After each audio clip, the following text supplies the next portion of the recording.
conservadora y Es manipuladora de los es que, acontecimientos. en Colombia hay un ejercicio de la comunicación Muy sesgado. demasiado sesgado. Es decir, es clasista, es claramente defensor de los Sí. intereses de un sector. Sí, y Clasista, lo demás lo ve como cosas. clasista, racista Sí, claro. y todo lo que puede ser todos esos Y istas. todos los tipos de discriminación posible son ejercidos en los medios de comunicación de Colombia. Entonces Petro fue a una conferencia después de estar en la Casa Blanca, donde le dijo al presidente Biden algunas a sus opiniones acerca del discurrir mundial sobre la guerra en Ucrania. Él tuvo su particular punto de vista, no necesariamente anuente con Rusia, pero también señalando lo que han señalado otros mandatarios, que ya ese conflicto llegó a un punto muerto, que ya de ahí lo que hay es buscar la vía Una salida. de cómo resolver eso. Claro. Le pidió al presidente Biden que levantara las sanciones a Venezuela, que eso no tiene ningún sentido.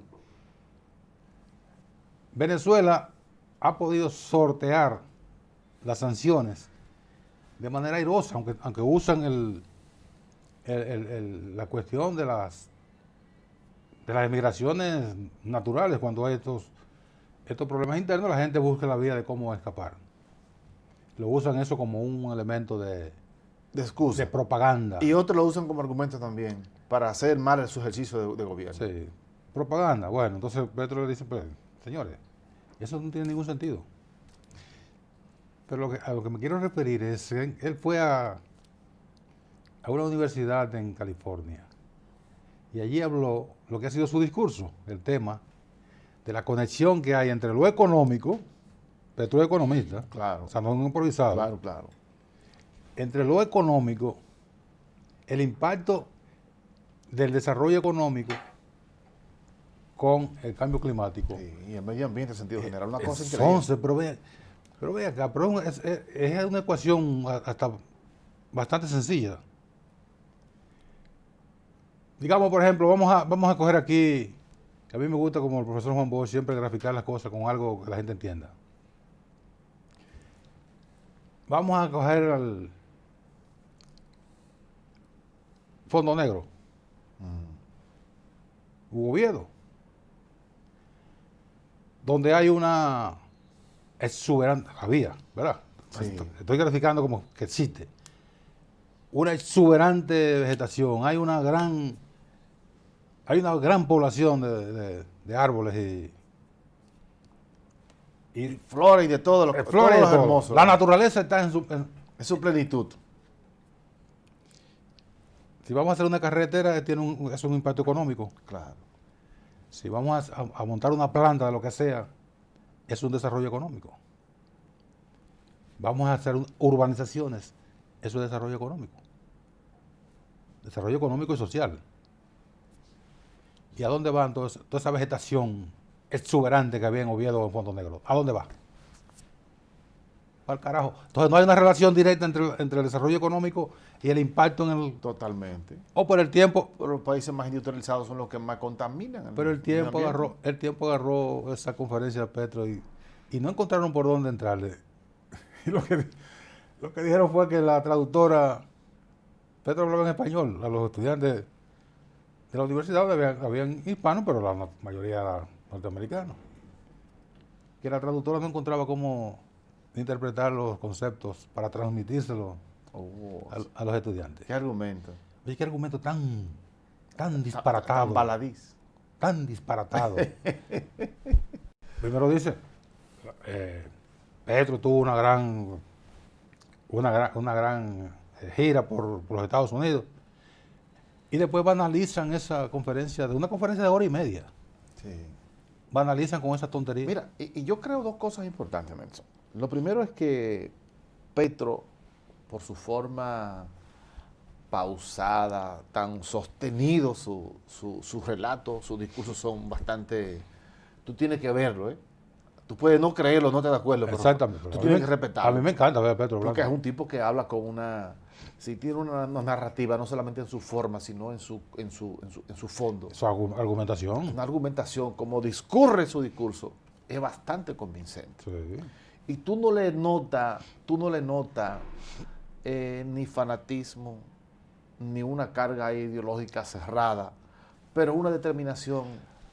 No, porque una convicción. Cuando tú tienes Sí. una convicción, Sí, sí, sí. tú no tienes que ser Es ni decir, estridente, porque- ni tienes que ser Totalmente. agresivo, nada de eso. Y no solamente eso, sino que cuando si tu discurso, tú irradias en tu espectador la confianza de que tú estás convencido de lo que estás diciendo, tú tienes mayor posibilidad de convencer al otro. Claro. Y eso yo que me he dedicado mucho tiempo a analizar el discurso, ¿sí? Eso hace que la trascendencia de su discurso. Porque tipo, tú sientes que tiene un peso. Güey. Entonces, definitivamente, cuando tú le pones el contenido del discurso, se va a convertir el presidente de Colombia, Petro, en el vocero de las ideas democráticas y de izquierda de América Latina, sin lugar a dudas. Ideas que han sido, o han sido por algunos aventureros y algunos aprovechados que se montan en el discurso de izquierda para, Sí. para llegar Aprovecharse. a aprovecharse. Son Sí. aprovechados. Pero no lo sienten. No lo sienten. Y cuando tú lo escuchas hablando, sabes que tú no lo sientes porque ellos tampoco lo están sintiendo. Pero es un discurso, el de Petro es un discurso que reivindica la convicción. Totalmente. Sí, sí. Porque Bueno, no es lo mismo, por ejemplo, escúchame, no es lo mismo el señor presidente de Chile, Gabriel Boric, que se monta en una ola, en una ola de izquierda, y se presenta como un representante de la izquierda, y todavía hay gente que lo tipifica. lo encasilla. El presidente de izquierda. Petro no, Boric no es de izquierda. Boric es un farsante Bueno, aprovechado. es que se montó en una ola extraña. Y yo te digo que me dedico, dedico mucho tiempo a estudiar los discursos. Y yo he visto, bueno, pero Boris, a mí me parece como que no tiene el sustento ideológico totalmente, no tiene el convencimiento. Alguien dice, no, pero que Boric tiene 35 años. Sí, es joven, ahí que voy en eso. Es que se montó en una ola muy rápido. ¿Y cuánto? ¿Qué edad tenía? ¿A qué edad terminó el tránsito terrenal de Jesús? A los 33. ¿A qué edad bajó Fidel de la sierra? 33 también. Sí. Y otros tantos, jovencitos. ¿Qué edad tenía Juan Pablo Duarte. ¿Qué edad tenía Alejandro Magno cuando hizo todo lo que hizo? 32 años. Sí, 32 años. así es. 32 es un número que se repite en muchísimos acontecimientos Sí. históricos en el mundo. ¿Cuál era la edad promedio de los trinitarios? Como 25 años. 28 años. A promedio, ¿verdad? Sí. Habían dos que eran bebés, pero la mayoría tenían Habían 26, dos que tenían 24, 34. 25. Sí, Pero Claro. el resto, había uno que tenía 19 sí, sí. y el resto tenía entre 22 y 27 que tenía Duarte. Sí. ¿Cuánto? Del 13 al 44, ¿cuántos son? Sí, No, el de Duarte tenía 31. sí, pero ahí de 20 años, de Pero 22 Sánchez- a 23. Pero Sánchez tenía 28. Era un niño. 29. Sí, es la edad no es Bella un- tenía 28. La edad no es un argumento. Eso no es un argumento. Sin embargo, yo lo que quiero ver, y una posición que tomó Petro antes de su reunión con Biden, fue que dijo que hacía falta crear un organismo de verdadero respeto más allá de la OEA para América. Es decir, no es posible que la carta de democrática, como es la base de sustentación de la OEA, solamente sirva para aplicar en algunos casos. Y lo dijo, bueno, pero yo no estoy entendiendo. ¿Y por qué no aplican la Carta Democrática en Perú? Si hay un presidente preso, tumbado, Y unos usurpadores. un usurpador y un presidente preso sin ningún juicio. Ningún juicio. Oye, entonces, Una imputación en el aire. oh, Y a propósito, sí, ahí en Perú no quedamos. al charlatán este al charlatán este que está descuartizando la OEA porque eso terminó de joderse. Tiene el agua hirviendo por una vagabundería del tipo personal. Sí. Además de lo político, eso es un asunto que ya está bastante documentado, pero un comportamiento antiético.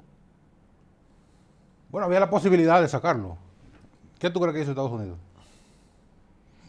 Que siempre está apañando todas esas vagabunderías cuando le conviene. Le reiteró su apoyo al señor Almagro. Oh, qué bien. Sí. Estoy hablando de comportamiento ético. Digo, porque Almagro es un servido de los De Estados agarrar a Unidos. mujeres y... Pasarle la mano a mujeres ajenas. Sí, Bueno. toda esa cosa. Y no solamente eso, se acusa de haber utilizado fondos de la OEA para ese viaje y vaina con su... Entre otras cosas. Bueno, pero mire, en el ámbito internacional la cosa sigue caliente. Mira, antes de ayer llegó a Perú el expresidente Alejandro Toledo. Llegó, no, lo llegaron. Bueno, para ponerlo suave. Lo llegaron. Pero lo importante es que fue a la misma cárcel en la que está Pedro Castillo y a la que está Fujimori. Fujimori, sí. Sí. Había sido requerido como extradición desde Perú, acusado de haber recibido unos 31 millones de dólares por Odebrecht como soborno, y buscó todos los argumentos, todos fueron agotados, todos los recursos disponibles para no regresar a Perú, pero finalmente los regresaron, Sí, tuvo que... y ya está en la cárcel con una medida de coerción de 18 meses. así es. Bueno, un poquito más lejos. En Nigeria, en Kenia, No, pero no esa vaina. un tipo de estos fanáticos religiosos, mira, cuando entre los evangelios hay algunos que recogen advertencias de Cristo, de que vendrían falsos profetas en su nombre. Entonces, vendrán falsos profetas, no le hagan caso a ninguno. Él no usó la palabra que yo voy a usar ahora, pero él lo dijo, falso. No le hagan caso a ninguno, son todos unos farsantes. Eso se ha ido cumpliendo de manera paulatina. De cuando en cuando surgen esos sinvergüenzas que se aprovechan de la ignorancia de la gente y los conducen a situaciones como la que ocurrió, por ejemplo, hace más de 2 décadas, hace cuatro décadas, hace más de 40 años, aquí mismo en Guyana. Eso fue en el 78. El 78, bueno, Sí. Estamos hablando de 4 décadas. Sí. En Guyana, un ciudadano llamado Jim Jones, que llevó a Guyana, establecieron un campamento y él convenció a la gente de que un envenenamiento masivo. Fueron 100 y pico de personas. Sí, no, 1000 y pico de personas. 900 y pico de personas. Claro. Corrijo. Sí. 900 y pico de personas. Bueno, Una locura, casi 1000 gente. una cuestión espeluznante, Sí. algo desgarrador. Dije para alcanzar la gloria, para alcanzar a Dios más rápido. Agarraron esto. Ahora, lo duro del caso es que se convenzan tantas personas.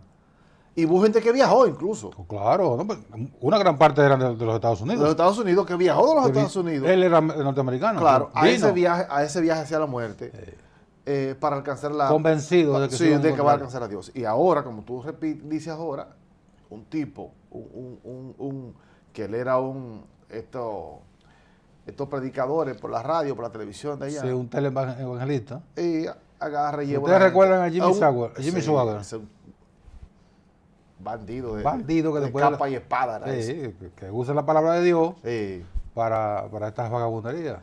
El hecho cierto es que ha muerto casi 100 personas en Kenia. Esto fue un tipo que convenció a estos incautos, a estos Y el mundo débiles de mente. siempre está lleno de incautos. débiles de mente para que ayunaran de manera permanente. Hasta alcanzar a llegar a ver al Señor. Hasta morir Sí. y ver el rostro del Señor. Pues el rostro del Señor solo se ve muerto. Pues ya uno después de muerto. Según... Entonces, este tipo de fanatismo, ya tuvimos otro episodio hace también algunos años en Texas. Texas, en Waco. David Gore, David, Ah, bueno, sí. Antes de David Gore ha habido dos. El de David Gore, que fue una matanza, lo- porque hubo que... Bueno, ahí tuvo que entrar el intervenir el ejército de Estado. Estados Unidos Sí, para poder aplacar toda esa vagabundería que tenía David Gore, sí. los llamados davidianos, otro falso profeta que convence a la gente para que se mude y hagan todo un campamento, un coto, Al estilo del arca de Noé. donde, sí, el arca en la tierra, ahí no había agua. Y ahí tuvo que ir el gobierno de los Estados Unidos, tuvo que ir el ejército de Estados Unidos, entrarle a tiros. Y ¿cuántos fue que mataron? Como 35 personas mataron, incluyéndolo a él, que se suicidó. Sí.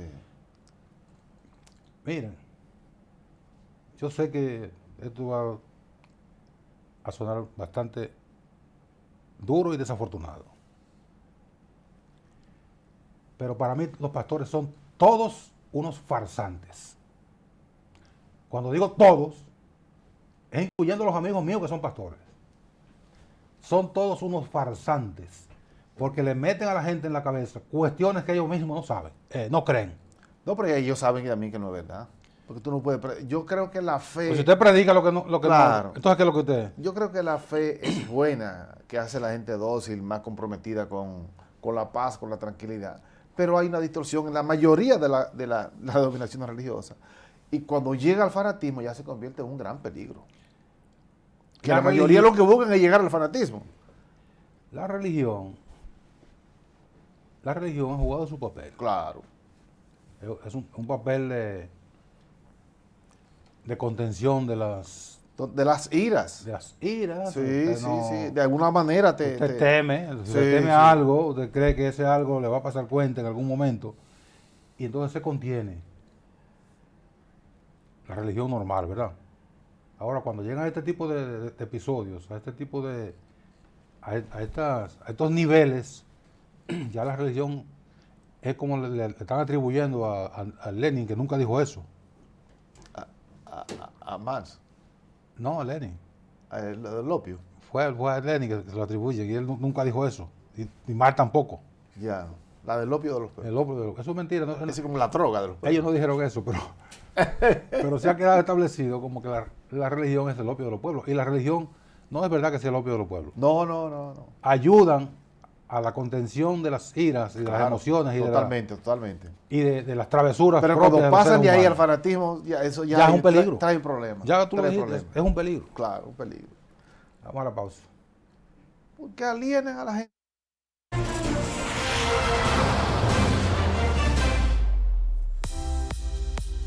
Catorce TV, televisión para todos.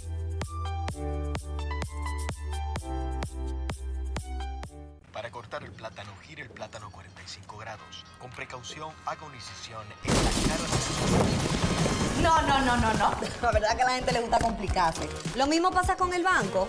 Mira, tú tienes Cuchumil cajeros, canales para ti 24/7, subagentes, hasta en el colmado de enfrente. Colmado. Una app que ni siquiera el internet te consume. Y aún así, hay gente que se da el viaje para el banco. Oye, no hay que complicarse, que los canales Banreservas están ahí para ti, cuando quieras. No te compliques y utiliza los canales Banreservas, tu banco fuera del banco. Banreservas, el banco de todos los dominicanos. Nosotros somos el gobierno del cambio para seguir cambiando el país que somos. Construir más obras con menos recursos. Esto es cambio. Desarrollar las zonas olvidadas del país como Pedernales y Manzanillo. Esto es cambio. Extender nuestra universidad pública y duplicar nuestras escuelas técnicas. Eso es cambio.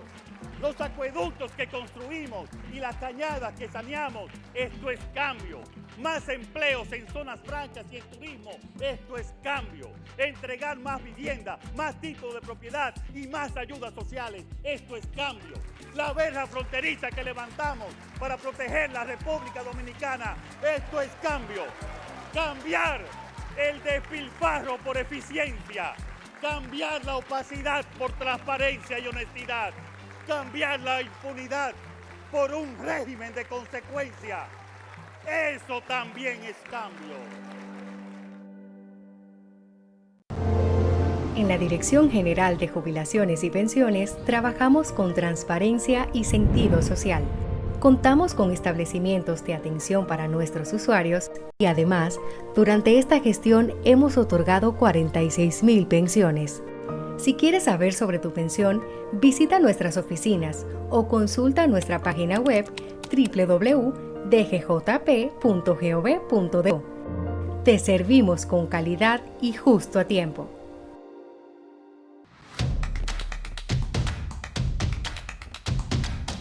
Envía tus denuncias por WhatsApp 809-815-1992.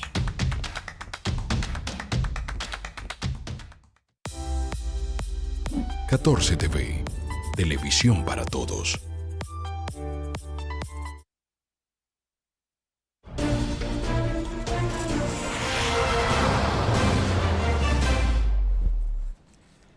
Bueno, en Haití hubo esta semana, fue anteayer, domingo, una de esas manifestaciones propias del salvajismo consuetudinario, milenario, en que se comportan los haitianos, que tienen esos episodios de ira que se manifiestan en el asesinato y en la crueldad no solo de linchar a las personas, sino incinerarlas.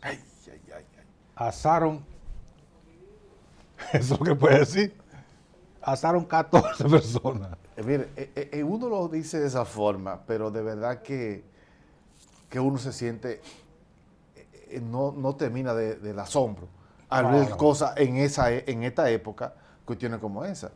Yo creo que incluso aquí hay gente que se merece eso y más, pero es una barbaridad. No, ¿qué pasó? Oye, pero ¿Qué? tú no lo haces, pero lo dices.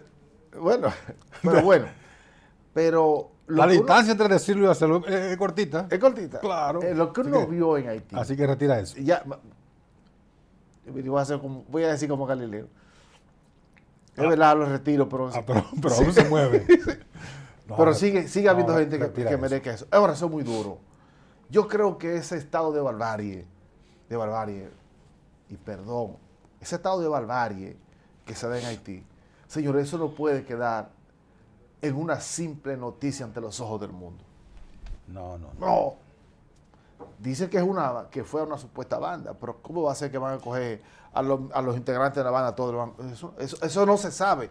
Nadie sabe. No, puede ser una banda, pero también puede ser una represalia de otra cosa, sí. No hay control, nadie sabe cuál es el origen de eso, y mucho menos cuál es el fin, ni a quién le sirve. Es decir, es un caos total que debe mover la preocupación de cualquier ser humano en el mundo.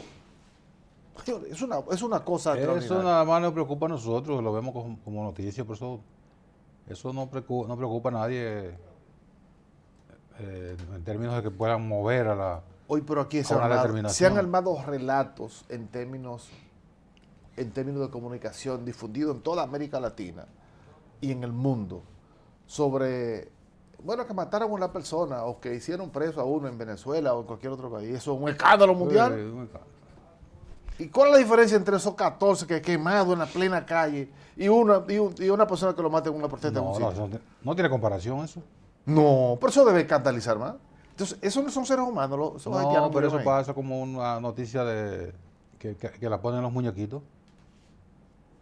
Los muñequitos, la noticia que no tiene mucha relevancia la ponen los muñequitos. Sí, es que la imaginación ya yo pienso que tocó límite con lo que está pasando en Haití. No, definitivamente es una situación que no solo debe mover a la preocupación, sino a la acción. Claro. Que es lo que no vemos. Y nos cansamos de repetir aquí que no hay una determinación de los actores importantes en el ámbito internacional para ponerle cota a lo que está pasando en Haití. Sí, porque yo creo que nosotros como dominicanos la hemos expresado incluso de nuestro máximo el máximo ejecutivo, el presidente de la República, ha sido reiterativo en la necesidad de que se haga algo por Haití, pero sobre todo para que no nos afecte como nos va a afectar como bien a nosotros. Pero yo creo que ambas cosas son altamente preocupantes. Lo que pueda pasar acá, que ya hemos pagado consecuencias de eso, pero sobre todo lo que está pasando en ese país. Eso es una cosa que no resiste más. Debe aparecer la colaboración, la decisión, la determinación de que hay que hacer algo en Haití. Eso no puede seguir así. Bueno, o sea que el discurso estamos llenos. Sí. Muy frecuentemente se están escuchando discursos tanto de gobernantes como de encargados de organismos internacionales. Pero discursos, esos son cuestiones que se las lleva el viento. Sí. Es la acción que no hay una determinación de decir, bueno, no podemos ir más lejos de aquí, pero vamos a hacer esto. Pero no lo dicen, ni lo hacen, y solo Haití sale a flote con este tipo de barbaridades, este tipo de crueldades, que se manifiesta, digo, en lo que ha sido la conducta de los haitianos. Los haitianos tienen el fuego como parte de sus herramientas de lucha. Sí. Y nosotros sufrimos en los episodios de defensa de la soberanía, en la creación de la soberanía, en su momento de gestación de la soberanía, sufrimos ese comportamiento incendiario de los haitianos. Y el machete. Y el machete, eso. Pero el machete tenía un sentido. Porque en ese momento esa era las armas fundamentales. Era las armas fundamentales. Pues sí, el pleito cuerpo a cuerpo. Los morenos eran expertos en machete. Son macheteros. Y entonces aquí hay relatos históricos que dicen que murieron 600 haitianos en la lucha con nosotros y cuatro dominicanos. Explícame cómo 4, en una lucha a machete, ¿verdad que sí? En una refriega, van a morir 600 de un lado y del otro lado 4. No, esos son relatos mentirosos. Pero claro que es una falsedad. Entonces nos han engañado, nos han dicho muchísimas veces que hubo que sé yo cuántas batallas, que sé yo cuántos muertos. Y no aparecen los muertos. Bueno, las batallas fueron reales. Hubo dos o tres refriegas. Sí, fueron refriegas, fue un episodio, una caramuza, por ejemplo, una escaramuza. La mayoría fueron escaramuzas. No, pero fueron batallas donde se usaron las armas del momento. Cañones ya los cañones estaban... se tiraban unos tiros para que la gente se fuera. Sobre todo para eso. Por nadie murió de un tiro ahí. Tú eres uno de esos individuos que tratan de disminuir las epopeyas de No, de ninguna manera. Y por más yo trato de disminuirlo, ahora que sí. Y por más que tú intentes, no va a lograrlo. No, porque ya en la psique de muchos se lo creen. Como no han podido lograr los otros que han tratado de disminuir el comportamiento espartano de los prohombres dominicanos. No han podido lograrlo. No me diga, hombre. O tú eres... Yo no me voy a dedicar a eso, pero evidentemente... Pero tú eres de los que crees de verdad que Haití se dio la independencia de la República Dominicana, la separación. ¿Tú crees que fue así? Hay algunos que dicen, no, ya Haití había abandonado el territorio, esta parte de la isla, porque no tenía nada que buscar. Eso es mentira. Había una gran etapa de incertidumbre. Eso es mentira. Hubo una gran intención de los dominicanos, muchos dominicanos de verdad creían. Pero vamos a suponer, sí. Vamos a darle un poquito de credibilidad a esos que tratan de disminuir como tú la epopeya. No, yo no trato de disminuir, yo trato de ver la realidad. Vamos a suponer que es verdad que Haití abandonara esta parte y que la independencia o la separación se logró de manera muy tranquila. No solo eso, vamos a empezar por lo primero. Y yo no quiero que traiga esa discusión, pero óyeme lo siguiente. A Boyer le entregaron la llave de la ciudad cuando llegó aquí. Sí, no llegó a invadir como han dicho algunos. Sí. No fue. Le entregaron la llave de la ciudad. Sí, fue con Misa que él vino aquí. Fue con Misa, no. A la catedral. Era un país que tenía mayor desarrollo que nosotros a la sazón. Pero vamos a suponer todo eso. Entonces, que abandonaron esta parte de la isla. Bueno, Cuando- porque ellos estaban en conflicto. y cuando se produce la separación, ¿tú crees que Haití, cuando vio la realidad, no dijo que no quería recuperar este territorio? Ahí es en los episodios históricos, ahí es donde hay mayor evidencia de confrontación entre ambas partes, en ese proceso. Ese es el real. Pero las guerras fueron después. Eso es lo que tú decías. Pero las batallas fueron después de eso. Sí. Después de eso hubo varios conatos importantes en el No país. fueron en ese conatos. proceso. No fueron conatos, fueron batallas de verdad. Pero vea que todos los historiadores están equivocados, incluyendo historiadores internacionales, que no son dominicanos, que tienen hachas que afilar. Todos están equivocados. No, lo que pasa es que si la batalla eran así, pusieron así. ¿Pero con qué Yo objetivo? estoy hablando de la dimensión de la batalla. ¿Pero con qué objetivo? Para dimensionar el valor de los dominicanos. Ay, pero la restauración fue una guerra mucho más importante que esa independencia. No, pero me extraña, porque tú... para Y no ti- solamente eso. Para ti los dominicanos son unos tirapiedras. No, al revés. Lo que pasa es que nos han engañado a nosotros. Contaron una historia que no es, porque esa sí, esa debió ser real. La independencia nació, el ideario independentista nació con Duarte, los trinitarios, sin lugar a duda. Ahora, la consumación de esa independencia se dio en 1965 con la independencia real. Pero para tú restaurar algo tenía que haber perdido ese algo. Claro, eso es lo que se ha planteado. Sí. Entonces. Pero eso no existió, eso fue de nombre. Déjate de vaina, hombre. Bueno, mira, Disminuyendo el valor. no yo estoy disminuyendo, hombre. Claro. Yo no te lo voy a permitir. No me va a permitir. No. Yo estoy aquí. Yo leo a todo, pero yo creo que los mexicanos debiéramos leer a Jean Primand. ¿Tú estás loco? Sí, yo lo leo. Pues eso es opio. No relaje. Eso sí es verdad que es opio. Ese sí es verdad. Y otros. Pudieran leer a historiadores como, bueno, el propio Manigá. Y la esposa de Manigá. Sí. O Gerald Piechal. O a Gerard Piechal o su esposa Susi Castor. Claro. Que son sociólogos Claro. de verdad. Que han hecho aporte de verdad a la historiografía. Pero haitiana. Jean Presmar, eso es opio. Y otros. Y otros muchos. Conozco muchos intelectuales haitianos con los cuales nosotros hemos aquí Sí. entrevistado a intelectuales haitianos, ese sociólogo, por ejemplo, profesor universitario allá, y allá hay varios. Pasa que el mundo no ve a Haití lo ve como cosas. Y Guito Alessandro, que fue embajador aquí, un Ah, sociólogo sí, importante. Fino. Fino, que hizo muchos aportes a la historiografía y al estudio social de Haití, la relación entre Haití y la República Dominicana. Claro. Sin el veneno antidominicano y sin ese fanatismo No, es que yo creo haitiano. Es que hay más fanatismo en los haitianos. Por supuesto que sí. Sí, a ellos también lo han envenenado contra nosotros.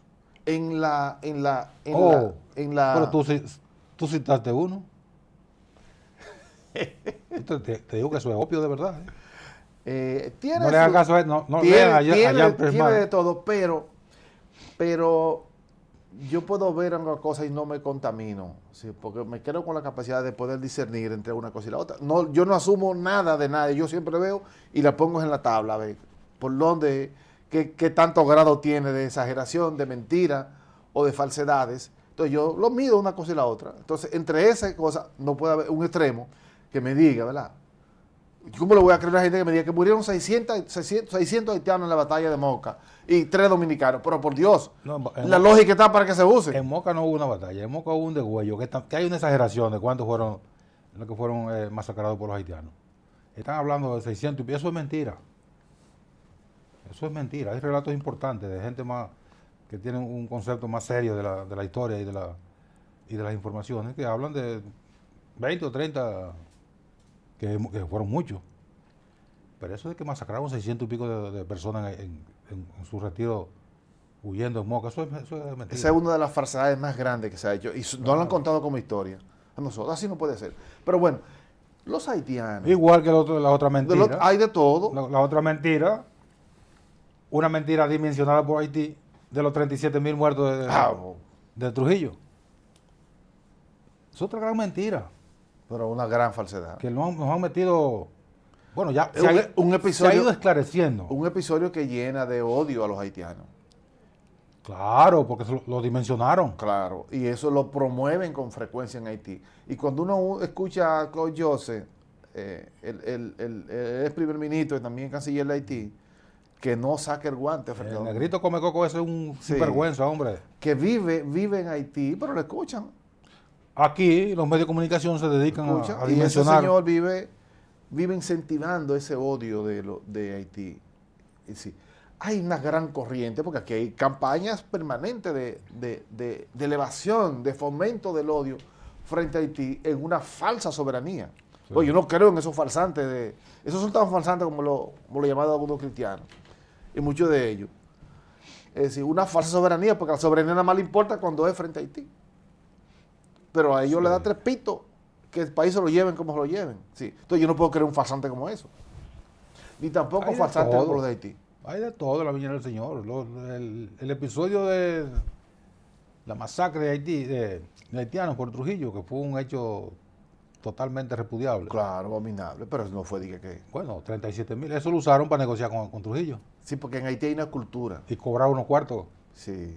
como una compensación De esa época monetaria. todavía se usa. Incluso en estos días se envió de uno que mataron en la frontera. Se envió a la familia porque ellos que le pagaran, indemnizaran por ese muerto. Sí. El muerto recientemente. Oh, el muerto en la caja todavía. Oh, pero bueno. Ya estaban negociando. Qué barbaridad. Vamos a la pausa de nuevo y venimos de inmediato.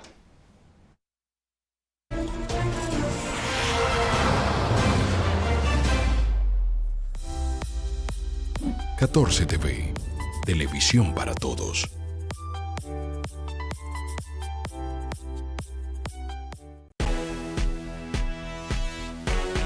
Ponle tú también pilas nuevas a tu negocio con Expo Fomenta Pymes Banreservas. Aprovecha tasas desde 12.95%, ofertas en comercios aliados, charlas, talleres de educación financiera, premios y mucho más. Expo Fomenta Pymes Banreservas. Hasta el 15 de mayo. Cupo limitado. Más información en banreservas.com. Banreservas, el banco de todos los dominicanos. Nosotros somos el gobierno del cambio para seguir cambiando el país que somos. Construir más obras con menos recursos. Esto es cambio. Desarrollar las zonas olvidadas del país como Pedernales y Manzanillo. Esto es cambio. Extender nuestra universidad pública y duplicar nuestras escuelas técnicas. Eso es cambio. Los acueductos que construimos y las cañadas que saneamos. Esto es cambio. Más empleos en zonas francas y en turismo. Esto es cambio. Entregar más vivienda, más títulos de propiedad y más ayudas sociales. Esto es cambio. La verja fronteriza que levantamos para proteger la República Dominicana. Esto es cambio. Cambiar el despilfarro por eficiencia. Cambiar la opacidad por transparencia y honestidad. Cambiar la impunidad por un régimen de consecuencia. Eso también es cambio. Escuela de Locución y Comunicación Social Alan Vargas ya abrió sus puertas para impartir clases sábados y domingos. Hazte locutor y especialízate en cualquier área. Pierde el miedo escénico y la fobia al micrófono. Hazte locutor y comunicador social ahora. Para inscripciones o información, llámanos al teléfono o escríbenos al WhatsApp 809-283-8637. Escuela de Locución y Comunicación Social Alan Vargas. El cupo es limitado. Algunas restricciones aplican. Te esperamos.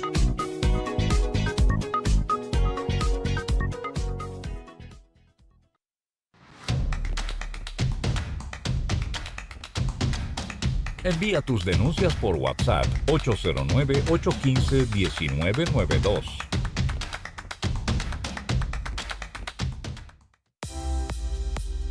Catorce TV, televisión para todos.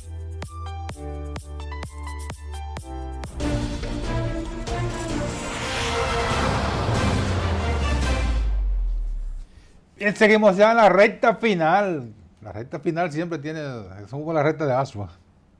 Ajá. Oh, pero larga siempre, la recta final nuestra. Cuéntame de la paralización de ayer en las 14 provincias de la región norte del país. Según los relatos que hubo al final de la tarde de ayer y no sabemos en el día de hoy, terminaba a las 6, ¿verdad? Sí, a las 6 de Pero la mañana. ayer hubo refriegas en San Francisco de Macorís, cosa rara, ¿eh? San Francisco, no, si nos ayudan con algunas imágenes, si la tiene. Mire, ayer fue convocado un paro para el 24, era el 24 de abril en el día de ayer, que de alguna manera recordaba acontecimientos históricos con 3 coincidencias importantes. Primero, con la Revolución de Abril de 65. Segundo, con la revuelta de 1984, la que se dio justamente en un gobierno del PRD que provocó una... Sí, pero del PRD, no del PRM. Es lo mismo. Ah, es lo mismo. Es lo mismo. Entonces, de alguna manera subyace en lo profundo de esas personas, esas coincidencias de ambas cosas, de los 3 elementos. Y por eso hubo un gran despliegue de seguridad del ejército, de la policía y de todo. Patrullaje. Pero exagerado. Sin embargo, de todas maneras se dio el paro en la región del Cibao, sí, en las 14 provincias, desde Bonao hasta Dajabón, y por el otro lado hasta el nordeste, en Samaná, con altas y bajas. Hay provincias que siempre son más proclives a tener mayor incidencia, como fue el caso de Bonao, San Francisco de Macorís, Santiago, Moca, en Nagua, el nordeste, y hubo un herido de bala, un muchacho en San Francisco de Macorís, que es el mayor incidente de un proceso. Sí, hemos avanzado como sociedad. Sí, porque antes contábamos los muertos por decenas. Claro, antes cuando veníamos una jornada, un paro nacional o regional. O un paro de choferes. Y cuando ven a ver, habían 4 o 5 muertos. Sí, es verdad que hemos avanzado. Y ahora nos sentimos, lo damos como noticia que hubo un herido de bala en San Francisco de Macorís. Sí, bueno, noticias siempre. Pero daría como nos alegramos. Y entiende la alegría en qué sentido. Hubo un herido, eso hay que lamentarlo. Claro. Pero en comparación, como tú señalas, con lo que era la norma en estos eventos hace 2 décadas, prácticamente hubo nada. Claro. Porque antes teníamos destrucción importante de la propiedad pública y privada. Totalmente. Muertos y heridos. Apresados. Apresados por decenas. Por ciento incluso. Entonces, en esta ocasión, estamos hablando de una región completa.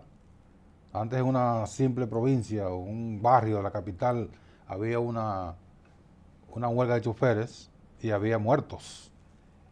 Y que con esta dimensión de una región completa, que hay una paralización, que estemos lamentando solo un herido, pues estamos avanzando. Sí, es una ganancia. Ahora, ¿dónde estamos parados en el tiempo? En que todas las huelgas y todos los movimientos... Eso no es una huelga, ¿eh? No era una huelga, era un paro, un paro regional. Las huelgas son en las fábricas. Era un paro. Una paralización regional, sí. Paralización de actividades. Que son los mismos reclamos de hace exactamente... ¿Cuándo fue el abril? 84. ¿De 84 aquí cuántos son? Va a ser 40 años. ¿Cuánto? 50 años va a ser el año que viene. No, claro que no. 39 años. Bueno, sí. 39 años. Que hace 58 la de la... 39 años. De 84 aquí son 39 años. Son 39. Sí, 39. Va a ser 40 años. Exactamente. Los mismos elementos que provocaron huelgas, la huelga de la paralización, en ese caso ya fue una poblada, sí, del 84, estamos reclamando ahora también. Así es, mira, y es una pena. Eso significa que las cuestiones fundamentales básicas de nuestro país no han sido resueltas por ninguno de los gobiernos. Sin embargo, yo quiero referirme a un aspecto que escuché, porque aquí hay gente que cree que la coherencia no tiene valor. Yo escuché muchísimas veces los PRDistas, los PRMistas, entrándole en respaldo a las movilizaciones cuando lo gobernaba el PLD. y justificando que eso era necesario y que era importante. Ahora asumieron todo lo contrario en sus posiciones públicas. Y yo creo que en la vida... Y no hubo un cambio de roles. Sí, pero tú tienes que ser coherente, eso tiene un valor histórico. Eso tiene un valor histórico, sí. El PLD nunca, es igual como que va el PLD ahora que apoya a la abuela. Pues lo apoyó. ¿Quién se lo va a creer? Pues lo apoyó. Sí, ¿por quién se lo va a creer? Es un cambio de roles. Ajá. El PRM o el PRD en su momento apoyaba las paralizaciones y los reclamos de la población frente a los gobiernos del PLD. Exacto. Ahora se invirtieron los papeles. Sí. Ese es el componente político. Sin embargo, yo lo que quiero expresar es lo siguiente. Y eso no es incoherencia. No, yo no me refiero a la postura política, no puede ser incoherencia. Eso es una ubicación en el rol que le corresponde. La postura política no, yo me refiero a personas. A personas que siempre han visto la protesta como un medio importante para el reclamo. Sí, si valía aquella vez, también vale ahora. O sea que ¿tú quieres que el gobierno se sume a la huelga? No, jamás. Imposible. Pues eso es lo que tú quieres. Imposible que se sume, imposible, porque tiene un rol diferente. Pero para ser coherente, pero darle valor. Para cumplir con el reclamo de tu coherencia. Pero lo que tú le reclamas, que tú le reclamabas al gobierno pasado, tú ahora no puedes decir que el gobierno no tiene posibilidad de resolverlo. Antes podía, ahora no. Pero como dijo el Cibaño, ¿y qué es lo que estamos hablando? Bueno. No es un cambio de roles. No, pero de roles no. Sí, un cambio de roles. Si tú dices que no se resolvían los problemas porque había corrupción, había de todo, entonces ahora no se puede resolver, ¿por qué? Porque, no hay corrupción. Porque no hay voluntad. Lo que no hay recursos. No hay recursos. No. Entonces tú le puedes obligar al otro que haya recursos y tú no puedes haber recursos. Sí, no hay, porque son los mismos problemas, sí. No ha habido voluntad para resolver ningún problema básico de este país. Y yo veo en la protesta, y con esto quiero terminar mi comentario, es que evidentemente, tendrán que existir las protestas. Es una pena que todavía en esta época no hayan problemas básicos fundamentales, porque están reclamando lo mismo. Lo mismo que hace 3 años. No, que hace 50, que hace 60. Y eso es una pena, que nosotros hayamos tenido un estadio tan pobre en términos social y avance en el país. Este es un país que en términos de infraestructura, de todas estas cuestiones visibles, ha avanzado mucho. Sí, sí. Pero en las cuestiones fundamentales, que es la solución de problemas que otros países hace 50 años lo resolvieron, nosotros estamos parados en el tiempo. Sí. Y por eso referimos que parte de los reclamos, no del 84, porque ahí hubo un componente medio conspirativo. Una mezcla media rara. Pero en las demás paralizaciones que ha habido, que baje el costo de la vida. Sí, esa es otra cosa. Que acaben los apagones, que resuelvan los problemas de los hospitales, que construyan carreteras, calles, carreteras y caminos. Caminos vecinales, sí. Todas esas cosas. Frente a la ARS y la AFP. Eso es nuevo. Eso es nuevo ahora. Sí. Antes no existía eso. Pero esos problemas han estado presentes. El único que tiene que bajen la gasolina. Y una gran importancia para el país, la lucha que fue también introducida como demanda, es la lucha por el medio ambiente y la protección de espacios públicos importantes, que eso sí toca la vida del dominicano por completo. Sí. Y más en una isla como la nuestra. Yo creo que eso no debía ser una protesta de esos sectores, eso debía ser un ejercicio de voluntad del Estado acompañar y del gobierno, que todo el mundo se ponga a tono con eso. Porque evidentemente eso sí que eso no discrimina. No, ahí se van ricos, pobres y todos. Ahí no discrimina entre pobres y ricos, que usted tenga más que yo y menos, eso lo va a atacar. Y ya está confirmado, Nelson, que de cada 5 muertes hay uno que muere asociado a la contaminación, no exactamente a cualquier otra patología. Sí, es un factor determinante en la vida. La contaminación agrava las dolencias. Claro. Las dolencias físicas. Sí. Porque imagínate, no es lo mismo usted vivir en un ambiente, tener una enfermedad, ¿verdad? Sí. Y estar en un ambiente sano, respirar un ambiente sano, a estar respirando veneno como respiramos nosotros. Así es. Es decir, y eso tiene que existir la voluntad de todo dominicano. Incluso ahora cuando se habla de inversiones en pedernales o zonas vírgenes, la gente lo ve, no, eso es cualquier cosa. Mira, eso no es cualquier cosa. Tiene que estar asociado a la defensa Totalmente, de los es decir, recursos naturales. Y el sistema, la forma de construcción deben tener algunos estándares que permita obligar a los constructores, a los desarrolladores, el compromiso con el sistema, con el medio ambiente.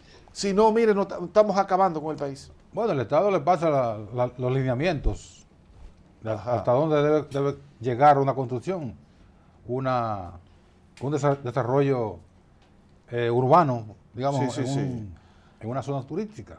No puede pasar de determinada... Están los parámetros ahí. Ya si lo permiten que lo desborden, es un asunto de descuido. Sí. Terminamos por el día de hoy. No me digas. Así es. Hasta mañana.